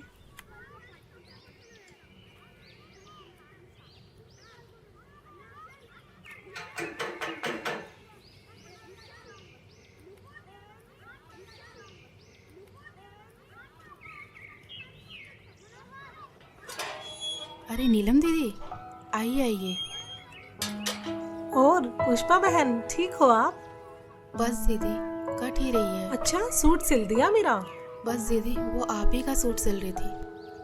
अरे शिवा बेटा स्कूल नहीं गए आज? आंटी वो अरे वो कुछ नहीं, इसकी तबीयत खराब थी ना, तो इसलिए आज इसकी छुट्टी करा दी। अच्छा अच्छा पुष्पा, कल भाई साहब फिर शराब पी के आए थे क्या? रात को अब सबके चिल्लाने की आवाजें हमारे घर तक जा रही थी। क्या करे दीदी, पिछले जन्मों में कुछ पाप किए हुए हैं तो वो इस जन्म में भोगने ही पड़ेंगे। नहीं पुष्पा बहन, ऐसा नहीं है। मैंने आपको कितनी बार समझाया है, पूर्ण परमात्मा पाप कर्म दंड का भी नाश कर देते हैं। यहाँ तो पाप कर्म भोगते भोगते जिंदगी का ही नाश हो गया है, बस अब और नहीं। क्या मतलब? मतलब क्या है दीदी, इन्होंने सुधरना तो है नहीं, निकल जाऊंगी अपने बच्चों को लेकर, और क्या। कैसी बातें कर रही हो? ये तो समस्याओं का हल निकालने के बजाय उनसे दूर भागना हुआ। जब से इनके बिजनेस में घाटा हुआ है, इन्होंने तो घर का पूरा हुलिया ही बदल दिया है। रोज डेली शराब पी कर आते हैं और सारा गुस्सा हम पर उतारते हैं। हल निकालते निकालते मैं थक चुकी हूँ। बस अब और नहीं सह सकती। मेरे पास अब 2 ही रास्ते बचे हैं, या तो घर छोड़ के चली जाऊँ, नहीं तो फिर मैं आत्महत्या कर लूँ। नहीं पुष्पा, ये बिल्कुल गलत है और आत्महत्या तो महापाप है। पुष्पा, अगर इस नरक भरी जिंदगी से निकलना चाहती हो तो उसका एक ही रास्ता है, जिसके बारे में मैं तुम्हें बार बार समझाती हूँ। तुम बस एक बार संत रामपाल जी महाराज जी से नाम दीक्षा ले लो, फिर देखना तुम्हारा जीवन कितना सुखमय हो जाएगा। एक सच्चे संत के पास हर समस्याओं का समाधान होता है। अच्छा मजाक करती हो दीदी। भला नाम दीक्षा लेने से भी इनका कुछ हो सकता है क्या? कितनी तो हमने झाड़ फूक करवा ली, कितने इनको नशा मुक्ति केंद्र में भेज लिया, और ना जाने कितनी इनको दवाइयाँ मैंने खाने में मिला कर दी, पर इनका नशा नहीं छूटा। और हाँ, आप बोल रहे हो कि गुरु बनाकर भक्ति करने से सब ठीक हो जाएगा, तो आपको बता दूं कि हमने काफ़ी गुरु बनाकर भी देखे हैं, पर इनका नशा छूटने के बजाय और बढ़ गया है। तो इन गुरुओं से भी कोई फायदा नहीं है। हाँ, बिल्कुल सही कह रही हो पुष्पा बहन, लेकिन मैंने कहा ना, एक सच्चे संत से ही नाम दीक्षा लो, क्योंकि एक सच्चा संत आपके सभी दुखों को दूर कर सकता है। और संत रामपाल जी महाराज जी तो पूरे विश्व में एकमात्र ऐसे संत हैं जो शास्त्रों के अनुसार सत्य भक्ति बता रहे हैं, जिसके करने से राक्षस भी देवता बन जाते हैं। दीदी, मैं पहले से ही दुखी हूँ। मैं पैसे कहाँ से लाऊंगी गुरुओं के पास जाने के लिए? और आपको तो पता ही है कि घर की हालत कैसी है, और इसके पापा कितनी शराब पीते हैं। मैं सब जानती हूँ, मैंने भी ये नरक भोगा है। पुष्पा बहन, क्या तुम भूल गई? जब मेरे पति शराब पीते थे, वो घर के अंदर होते थे, मैं बच्चों को लेके बाहर रात गुजारती थी। जो भी हाथ में आता था वो सब कुछ बेच देते थे। हमें पीटना उनका रोज का काम था। लेकिन हाँ, जब मैंने संत रामपाल जी महाराज जी से नाम दीक्षा ली, तो आज मुझे देखो, मैं अपने घर में सुख और शांति से रह रही हूँ। अब मुझे किसी तरह की कोई परेशानी नहीं है। मेरे पति ने शराब पीनी छोड़ दी और परमात्मा की दया से उनकी नौकरी लग गई। और हाँ, पैसों की चिंता मत करो, संत रामपाल जी महाराज जी के आश्रम में किसी तरह का कोई पैसा नहीं लगता। अच्छा? हाँ बिल्कुल। हाँ दीदी, सही कह रहे हो। आपकी पहले क्या हालत थी ये तो मैं अच्छे से जानती हूँ। तो फिर जब संत रामपाल जी महाराज जी से नाम दीक्षा लेने के बाद मेरे पति का नशा छूट सकता है, तो भाई साहब का नशा भी गारंटी से छूटेगा। पता नहीं दीदी, वो दिन कब आएगा। मेरी बात मानो, कल मेरे साथ सत्संग में चलो, वहाँ से नाम दीक्षा ले लो, फिर देखना आपके पति की नशा करने की आदत भी छूट जाएगी और आपके घर की आर्थिक स्थिति भी ठीक हो जाएगी। जी ठीक है दीदी, कल संत रामपाल जी महाराज के सत्संग में भी चल के देख लेती हूँ। जहाँ इतना सब कुछ कर लिया तो इतना और सही। जी ठीक है जी। अगले दिन पुष्पा नीलम के साथ सत्संग में तो चली जाती है, लेकिन उसको नहीं मालूम था कि इस बारे में रमेश को भी पता चल जाएगा।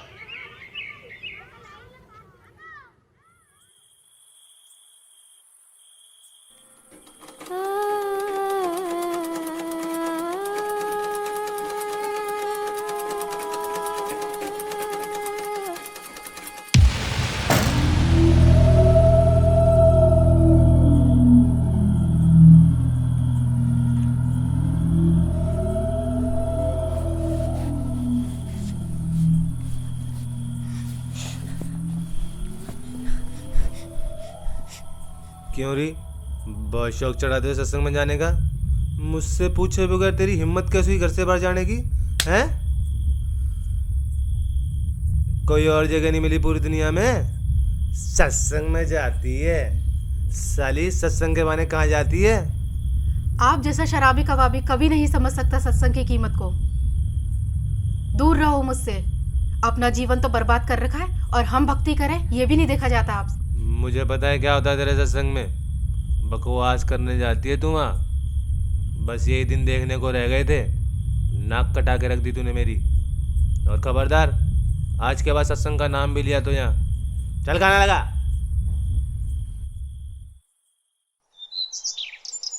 रमेश सत्संग को बहुत बुरी जगह मानता था, लेकिन कुछ दिन बाद जब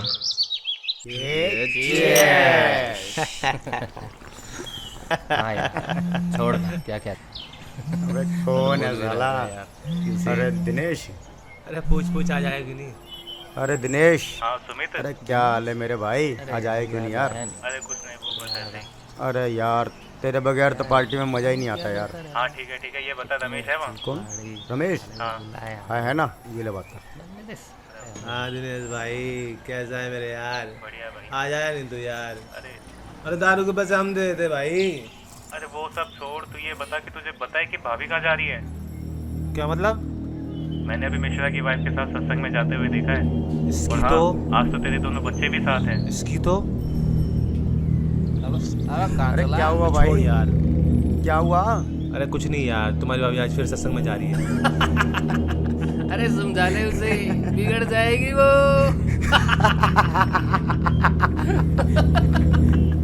हाँ भाई छोड़ यार, आकर बात करता हूँ। अपने दोस्तों के सामने हुई इस बेइज्जती को रमेश सहन नहीं कर सका और गुस्से में आग बबूला होकर वहां से निकल गया।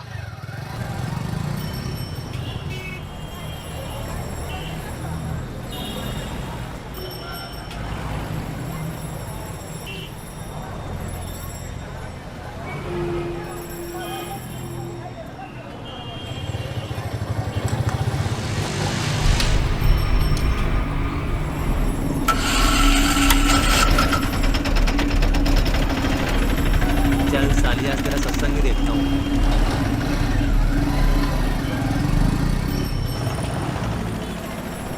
पुष्पा बहुत अच्छा किया, इन बच्चों को भी ले आए। इन बच्चों को बचपन से ही परमात्मा की सही भक्ति का ज्ञान हो जाएगा।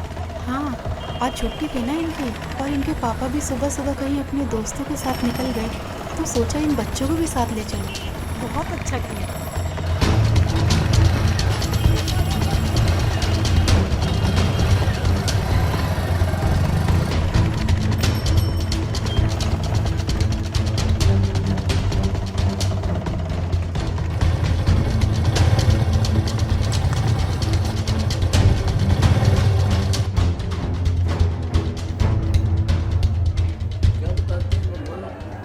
परमात्मा हमें याद दिलाते हैं।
सच है भगत जी, इधर नहीं जाना आपको।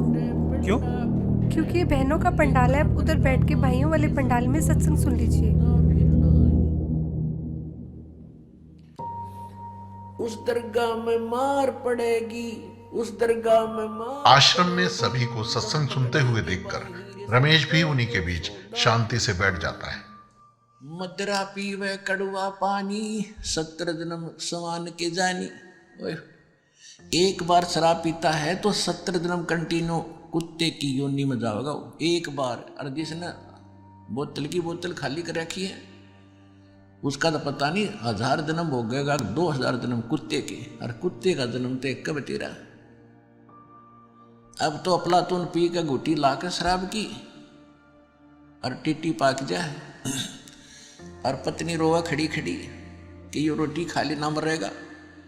वह थाली लेकर जाएगी, रोटी खा लो, और वो मारेगा ठोकर। दूर आ जा, वो पड़ेगी सारा दूर जाके पड़ेगा भोजन। और फिर उस दुष्ट आत्मा के साथ क्या होगा? कुत्ता बन के क्या खाएगा? जब तो ठोकर मारा था थालियों के, कुत्ता बनेगा। और फिर भूख लगेगी, सारी रात भौंकेगा, गली में पड़ेगा गर्मी सर्दी में। सुबह उठते ही कहाँ जाता है कुत्ता? रसोई में मैं कहा उसने भोजन की, ऐसे ऐसे कर कर सीधा जाएगा जैसे कोई टोकनी है कोई नहीं, कि भूख लग रही डट्टा जाना। अब वहाँ रसोई में अब कौन पढ़ दे उसको, मूर्ख को? कोई देख लेगा घर का सदस्य, पहले उसको करेगा तो पर वो कानों पर घटाड़ा करे, भूख लग रही जोर की, सीधा ही चल पड़ता वो। फिर उठा कर लठ उसके कड़े में ठोकेगा कमर में, फिर ट्या ट्या ट्या करता जाएगा गली में। फिर कुछ देर के बाद कुछ भूल सी पड़ेगी डंडे की, फिर सोचेगा भूख तक वो अंदर है ही, फिर दूसरे मकान की तरफ चलेगा। वहाँ उसके भाग और दुर्भाग्य, उसने कोई टूक मिला या लठ मिला या जूत मिला। जब वहाँ भी उसकी सेवा लठ से होगी तो फिर वो प्रयत्न छोड़ देता उस दिन का, फिर वो बाहर भागता जंगल की तरफ। वहाँ क्या खाता है? टट्टी खा के आता है। अर्ध पी के शराब मारा था ठोकर। तो ये कर्म याद दिलाए जाते हैं। ये किसी डोम बाट के गीत नहीं भाई, भगवान की बताई हुई गाथा, और जिन महापुरुषों ने इसका लाभ उठाया वो आपके प्रत्यक्ष कर दिया, और दास ने इसका अनुभव हुआ, और आप भी पार हो गए। इस ज्ञान को जितना फैलाओगे आपको उतना ही पुण्य मिलेगा। ये सत्कर्म मान लेना। सभी आपके भाई बहन हैं, भटक रहे हैं, प्यार से समझाना, क्योंकि प्यार से मानेंगे एक बार तो सबको रिएक्शन होगा ही होगा, क्योंकि काल बैठा है। ये बानी सुना दो, उनको कोई चिप दे दो, वो सुनते रहेंगे, काल भाग जाएगा, फिर वो अपने आप यहाँ आएंगे। आपके भाई बहन विश्व के प्राणी सब एक परमात्मा के बच्चे, ये ध्यान रखें।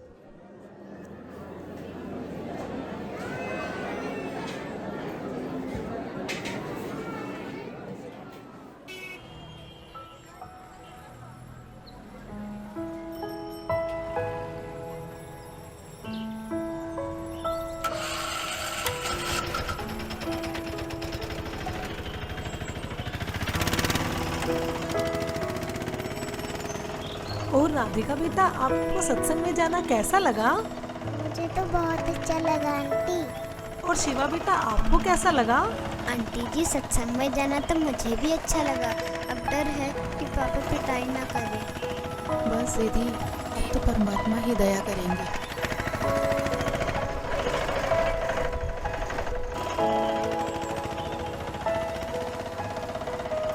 अच्छा पुष्पा, चिंता मत करना, सत साहेब जी। अच्छा बच्चों, सत साहेब।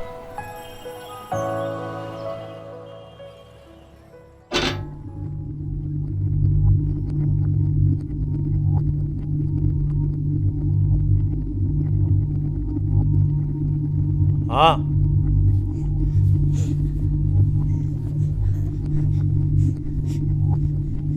कहाँ गए थे तुम? जी वो यहीं बस वो। चुप कर, कहाँ लगा? पता नहीं कहाँ घूमती रहती है। जी ठीक है, लगाती हूँ।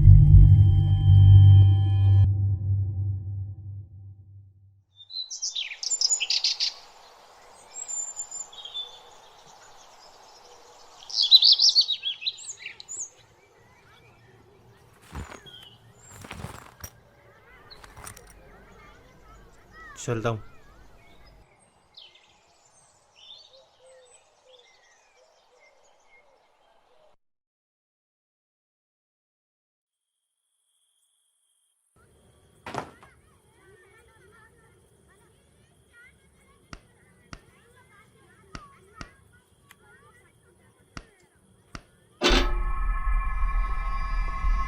माँ,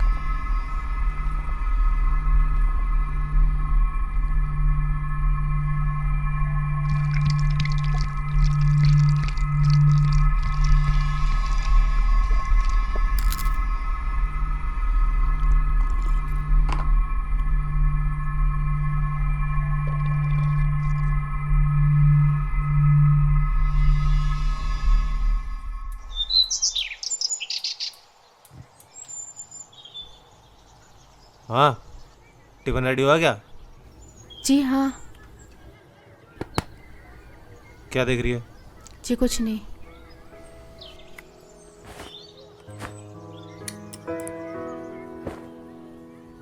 बच्चों की फीस जमा कराई क्या? जी नहीं, वो अभी नहीं। ये ले पैसे, बच्चों की जमा करा दियो।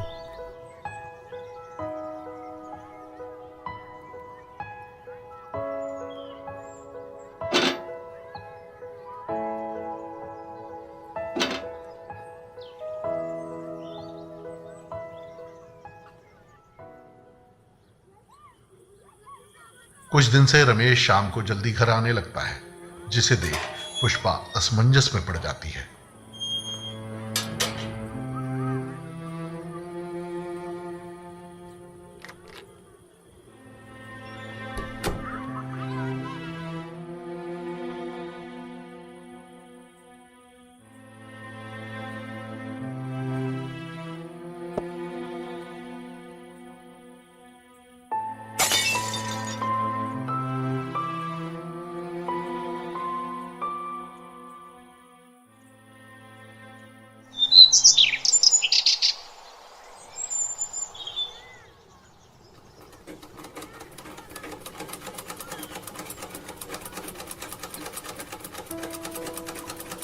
माँ, पापा आजकल दारू घर पर लाकर क्यों पीने लगे?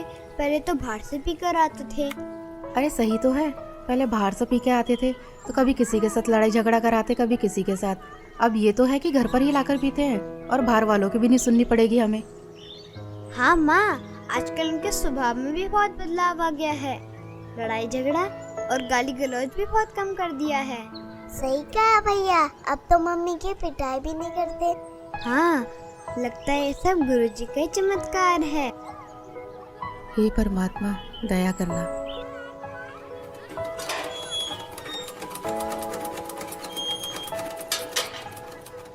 अरे नीलम दीदी, आइए आइए। और पुष्पा कैसी हो? बस दीदी, मालिक की दया है। अच्छा पुष्पा, मैं ये बताने आई थी, कल सत्संग है आश्रम में, क्या आप चलोगे? नहीं दीदी, कल तो इनके पापा की छुट्टी है तो नहीं हो पाएगा। कोई नहीं। हाँ, अगर पिछली बार की तरह इनका बाहर जाना हुआ तो चल पड़ेंगे। जी मालिक ही दया करेंगे। अच्छा बहन, चलती हूँ।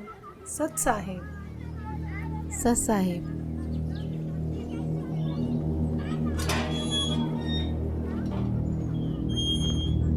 क्या करने आई थी ये?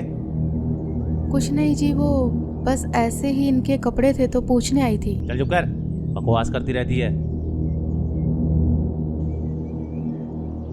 और हाँ, कल सुबह मुझे जल्दी जाना है, खाना जल्दी बना दियो, कहीं सोचो छुट्टी है मेरी। जी ठीक है।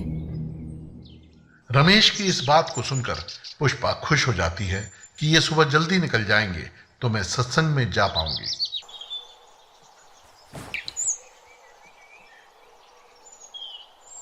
अच्छा ठीक है, मैं जा रहा हूँ। ठीक है जी।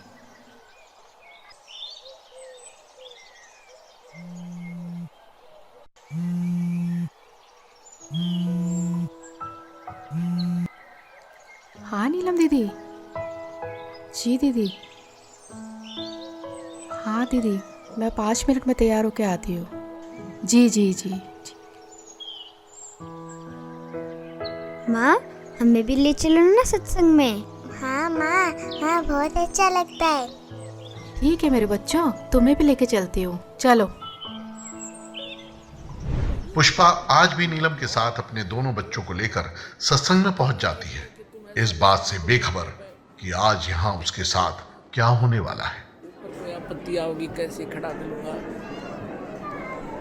और क्या बताना चाहा था, जो परमात्मा 18 लाख व्यक्तियों को और 3 दिन तक भोजन भंडारे, लड्डू, जलेबी, कचौड़ी, पकौड़ी और दोहर और असरफी दे सकता है, एक झोपड़ी में बैठा व्यक्ति, वो समर्थ कितना है। और आपको क्या नहीं दे सकता, पूरे विश्व को खिला सकता। वो पूरे असंख्य ब्रह्मांडों को 1 सेकंड में सब कुछ भर दे, हरा भरा कर दे इस पृथ्वी को, और आपका घर भर दे पूरा। अगर विश्वास करोगे तो ये सत्कर मान लेना, उस समर्थ का सहारा आपको है। हाँ हाँ दीदी, बहुत अच्छा लगा। और मैं तो सोच रही थी, और हाँ दीदी, कल तो कमाल हो गया। मुझसे पूछ रहे थे कि बच्चों की फीस जमा करा दी। तो मैंने कहा नहीं, तो मेरे हाथ में पैसे रख के चले गए। अच्छा हाँ बहन, परमात्मा पर ऐसे ही विश्वास रखो। परमात्मा जो चाहे सो कर सकते हैं।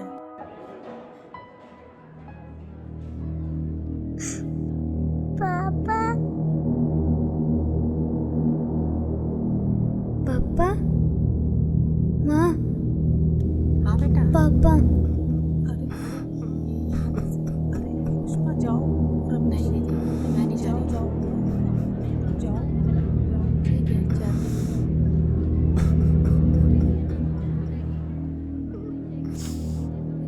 मुझे माफ कर दो परमात्मा, मैं पापी हूँ मालिक। क्या हुआ जी? मुझे माफ कर दो पुष्पा, मुझसे बहुत बड़ी गलती हो गई। मुझे नहीं पता था मैं क्या कर रहा हूँ, लेकिन आज ये सत्संग सुन के मेरी अंतरात्मा जाग उठी है। मुझे गिलानी हो रही है अपने कुकर्मों की। मुझे माफ कर दो पुष्पा। कोई नहीं, आप रोइए मत।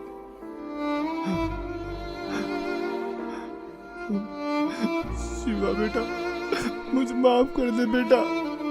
मैं आज के बाद कभी भी तुम्हें शिकायत का मौका नहीं दूंगा। राधिका बेटी, तेरे पापा सुधर गए बेटा। मैं प्रॉमिस करता हूँ मैं शराब को कभी हाथ भी नहीं लगाऊंगा। मुझे माफ कर दो बच्चों। नीलम बहन जी, आपका बहुत बहुत शुक्रिया जो आपने मेरे पूरे परिवार को यहाँ का रास्ता दिखाया। कोई बात नहीं रमेश भैया, लेकिन एक बात बताओ, आपको ये ज्ञान कैसे समझ आया? पिछली बार जब आप पुष्पा और दोनों बच्चों को यहाँ पर लेकर आए थे ना, तब मैं यहाँ आया था। उस दिन मैं आप लोगों के पीछे पीछे यहाँ तक आया था, ये सोच के कि यहाँ कुछ गलत काम होते होंगे तो इन लोगों को रंगे हाथ पकड़ूंगा। लेकिन मैं गलत था, क्योंकि सत्संग में जो बातें बताई गई उसे सुनकर तो मेरा दिमाग ही घूम गया। जिसके बाद मैं किसी को बगैर बताए यहाँ से निकल गया और आश्रम से जीने की राह पुस्तक भी ले गया। बस इस ज्ञान को मैं अच्छे से समझना चाह रहा था कि आखिर सच्चाई क्या है। मैंने घर जाते बुक को पढ़ना शुरू किया और टीवी पर जो संत रामपाल जी महाराज जी का सत्संग आता है उसे सुनने लगा। मैं ये बिल्कुल भी नहीं चाहता था कि पुष्पा और दोनों बच्चों को ये पता चले कि मैं संत रामपाल जी महाराज जी का सत्संग सुनता हूँ। मानो एक रूटीन सा बन गया हो कि शाम को घर आकर दारू पीता था और सामने सत्संग भी चला लेता था। वो कोढ़ से दुख होता हो, कुष्ठ से, इतना कष्ट आपको माँ के गर्भ में उस पीरियड में हो जाता है।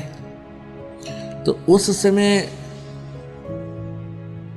ये परमात्मा से बार बार प्रार्थना करता है, हे प्रभु, हे मालिक, एक बार इस नरक से निकाल दो।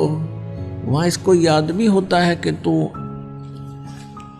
ये कष्ट किस लिए भोग रहा है। उसको याद होता है उसमें कि मैंने पहले बहुत से मनुष्य जन्म प्राप्त किए, साधना की नहीं, और जिस कारण से 84 लाख योनियां भी भोगी, कुत्ते गधे सुअर के जीवन उसको खूब याद आते हैं। फिल्म चलती रहती है उसकी।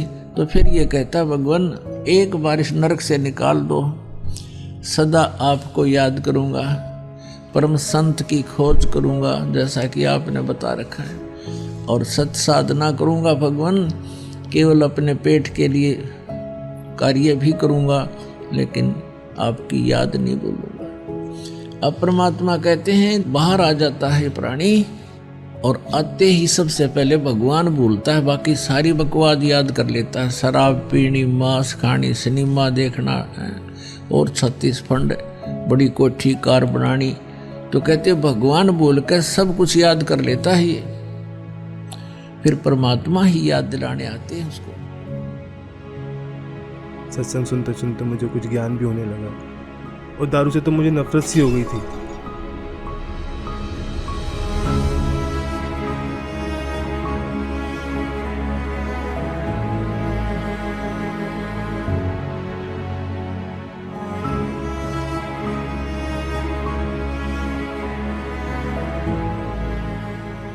और फिर कल जब आप घर पर आए, पुष्पा से सत्संग में चलने के लिए पूछ रहे थे ना, तब मैंने आप दोनों की सारी बातें सुन ली थी। मैं बिल्कुल भी नहीं चाहता था कि पुष्पा और दोनों बच्चे मेरी वजह से सत्संग में ना जा पाए। इसलिए मैंने पुष्पा से झूठ बोला कि मुझे सुबह कहीं बाहर जाना है फिर मेरे मन में भी आया कि क्यों ना मैं भी आज सत्संग में चलूं। तो आज मैं भी सत्संग में आ गया। संत रामपाल जी महाराज वाकई में पूर्ण संत हैं, जिन्होंने मेरे पूरे परिवार के साथ साथ मुझे भी यहाँ खींच लिया और मेरे अंदर के राक्षस को मारकर एक देवता बनने का रास्ता बताया। सुबह का भूला यदि शाम को घर आ जाए तो उसे भूला नहीं कहते। और अब आप संत रामपाल जी महाराज जी का ज्ञान समझ गए हो तो इससे बड़ी खुशी की बात और क्या होगी। जी, अब मुझे भी नाम दीक्षा दिला दीजिए, जिससे मेरे पाप कर्म कुछ हल्के हो सके। हाँ हाँ, क्यों नहीं भाई साहब, आइए। जी हाँ बच्चों, चलो। आज रमेश भी संत रामपाल जी महाराज जी से जुड़ जाता है और अगले ही दिन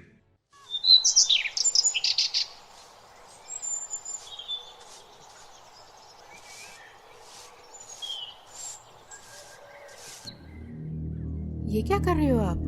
कल तो आप कह रहे थे कि आज के बाद शराब नहीं पीऊंगा।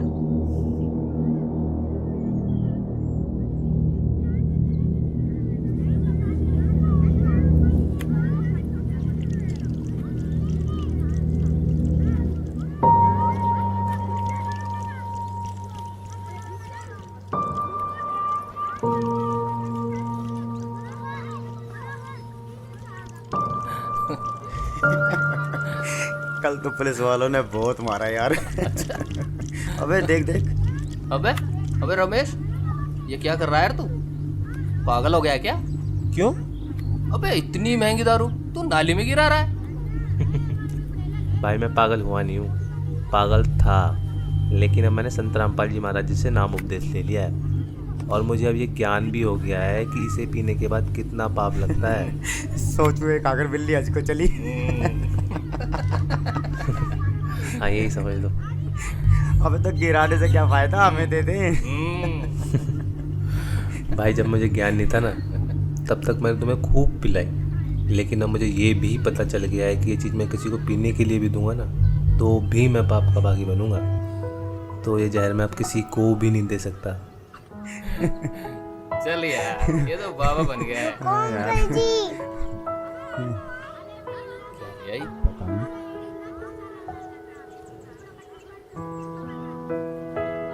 अरे ये क्या ले आई? ये हमारे गुरुजी संत रामपाल जी महाराज की पुस्तक। जीने की राह? हाँ अंकल जी, जीने की राह, जिसे पढ़ने के बाद लाखों लोगों ने भी नशा छोड़ा है। तो आप भी पढ़िए।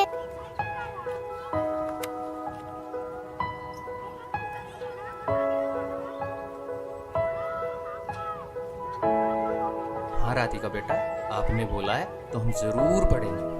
अच्छा तो बोलो फिर। बंदी छोड़ सतगुरु रामपाल जी महाराज की जय हो।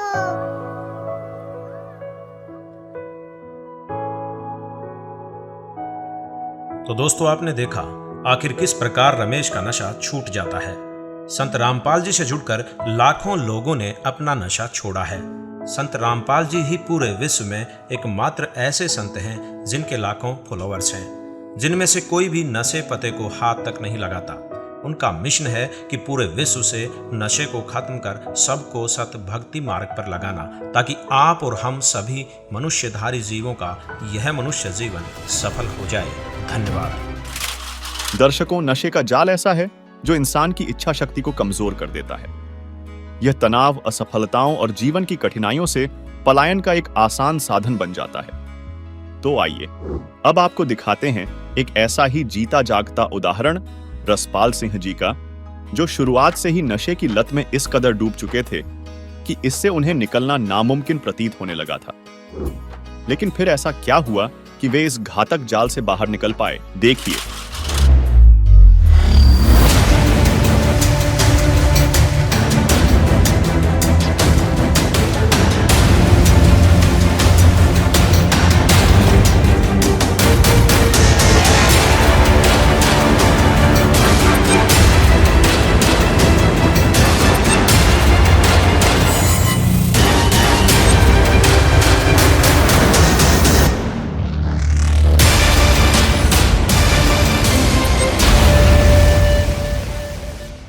नमस्कार जी। नमस्कार सर। सर क्या नाम है आपका? सर मेरा नाम है रसपाल सिंह कुमार। सर कहाँ से आए आप?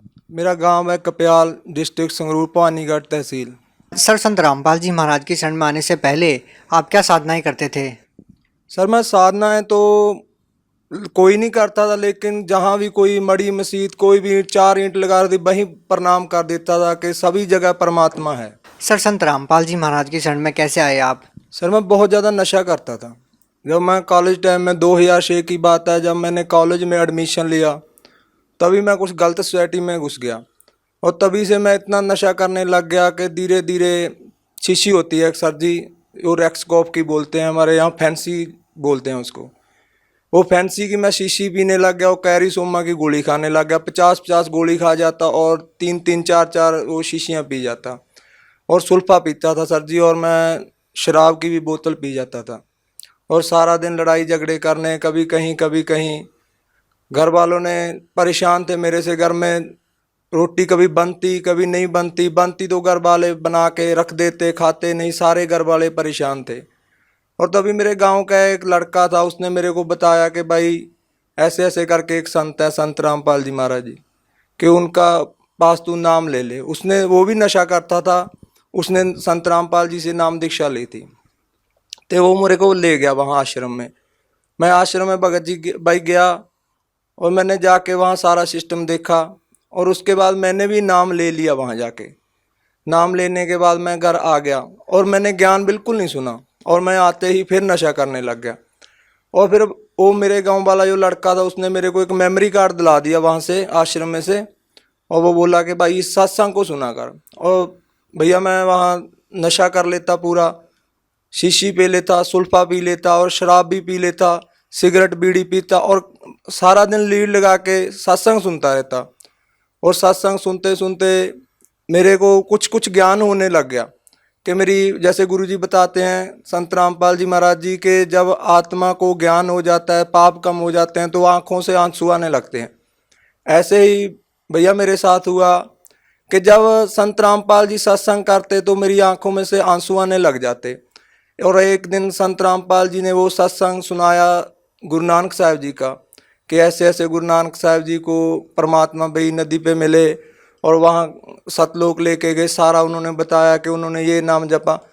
तो सिख समाज में होने के कारण मेरा और ज़्यादा इंटरेस्ट बढ़ गया। तो भैया जी ऐसे ऐसे करते करते मैंने, आप जो विश्वास नहीं करोगे, मैंने सत्संग सुनते सुनते नशा छोड़ दिया, शीशी ले पीना बंद कर दिया, सुल्फा पीना बंद कर दिया। सर, जैसे कि आपने बताया कि आप नशे के इतने आदी थे कि एक दिन में 50-50 गोलियां नशे की आप खा लेते थे और आपके परिवार वाले और आस पड़ोस वाले भी आपसे बहुत ज़्यादा दुखी थे। तो सर, जब आप संत रामपाल जी महाराज की शरण में आए तो सर उसके बाद आपके जीवन में क्या परिवर्तन आया, क्या आपके अनुभव रहे? परिवर्तन जो आया, ये पहले तो मेरे को यकीन ही नहीं था, क्योंकि मैंने 4 महीने जनरेशन केयर सेंटर है अपने हमारे यहाँ पटियाला में, मैंने वहाँ 4 महीने मेरे घर वालों ने नशा छोड़ने के लिए वहाँ छोड़ के रखा मेरे को, और मैं उन्हीं की गाड़ी लेके भाग आया और आते ही फिर मैंने नशा करना शुरू कर दिया। और मेरे को ऐसा था भैया कि कोई भी ऐसी ताकत नहीं कि ये नशा छुड़वा दे, और मैं छोड़ना भी चाहता था। मेरी माँ, आप सच नहीं मानोगे, मेरी माँ मेरे को कह देती थी कि बेटा तू मर जा। मैं कह देता था माँ मेरे से मरा नहीं जाता, तू मेरे को ऐसे कर, कुछ खाने में मिला दे और मेरे को मत बता। आप भैया यकीन नहीं मानोगे, मेरे घर पे जाके ये पूछ सकते हो, यही स्थिति सेम टू सेम थी हमारे घर पे। वो मैं कहता था माँ तू इसमें डाल दे कुछ, मेरे को मत बता और मैं मर जाऊंगा, ठीक है। और भैया मैंने बहुत बार मैंने सुसाइड करने की भी कोशिश की, मेरा पूरा गाँव इस बात का गवाह है कि मैंने 1-2 बार ना ये जहर भी ले लिया था, खा लिया था, और फिर मैं बच जाता था।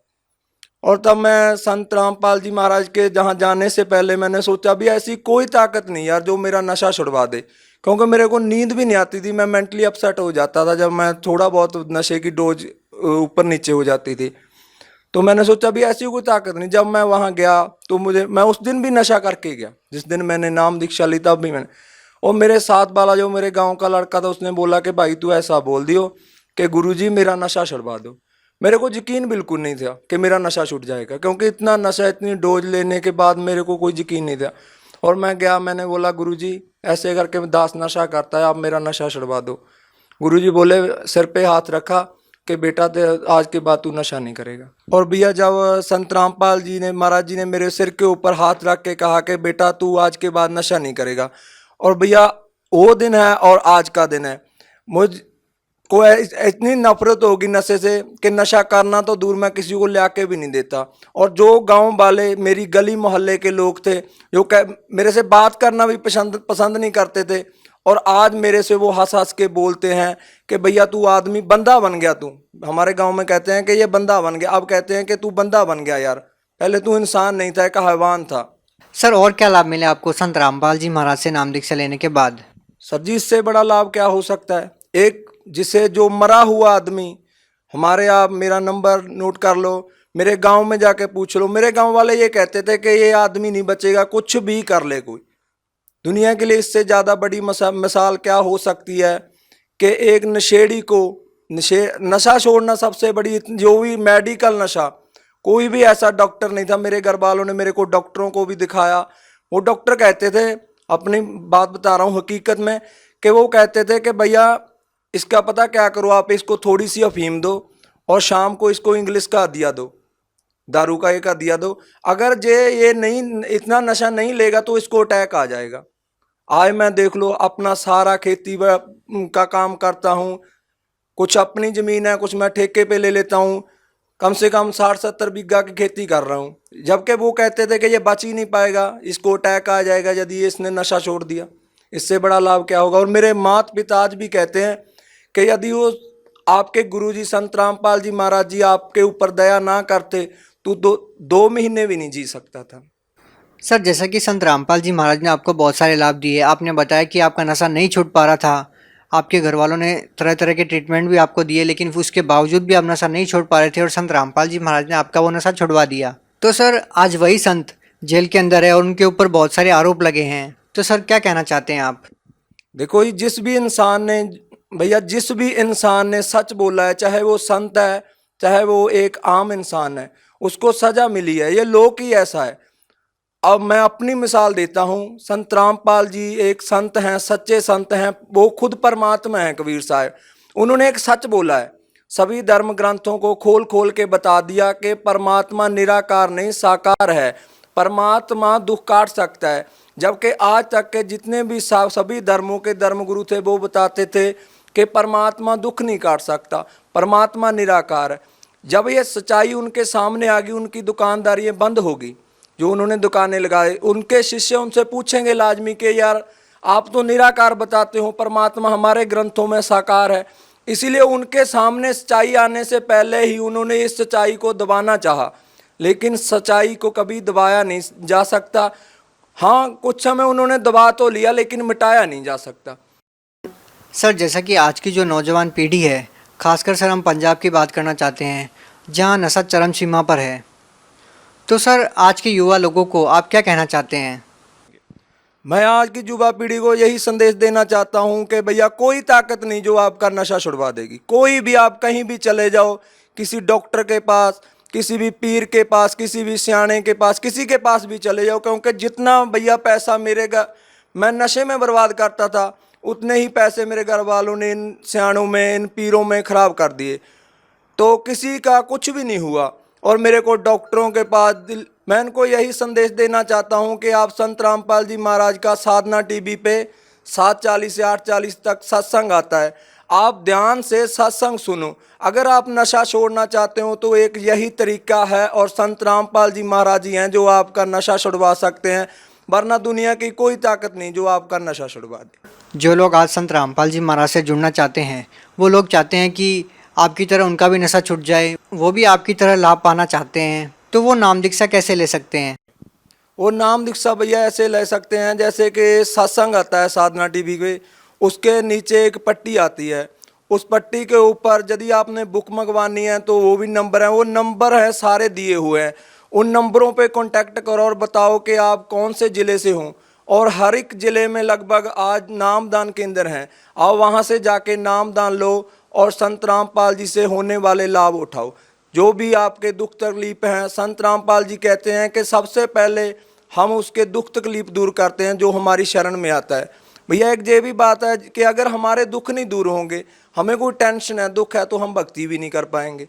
और संत रामपाल जी एक ऐसे संत हैं जो सबसे पहले दुख दूर करते हैं। अगर आप देखना भी चाहते हो कि वाकई ये लाभ होते हैं या नहीं, पहले ज्ञान समझो, फिर नाम लो, उसके बाद देखो। जी धन्यवाद। तो दर्शकों, यह स्पष्ट हो गया है कि केवल पूर्ण गुरु के सही मार्गदर्शन और सतभक्ति की ओर रुख करके ही इंसान नशे की गुलामी से पूर्णतः मुक्ति पा सकता है। संत महात्माओं द्वारा दिए गए सही जीवन के उद्देश्य को अपनाकर नशे के दुष्चक्र को तोड़ा जा सकता है। यह न केवल व्यक्ति के जीवन को पुनर्जीवित करता है, बल्कि समाज को भी इस जहरीले जाल से बचाने में सहायक हो सकता है। इसीलिए आप सभी से निवेदन है कि पूर्ण संत सतगुरु रामपाल जी महाराज के सत्संगों को प्रतिदिन संत रामपाल जी महाराज YouTube चैनल पर अवश्य देखें और सतभक्ति को अपनाकर नशे के इस भयंकर जाल से बाहर निकलें तथा अपने जीवन को सुखी बनाएं।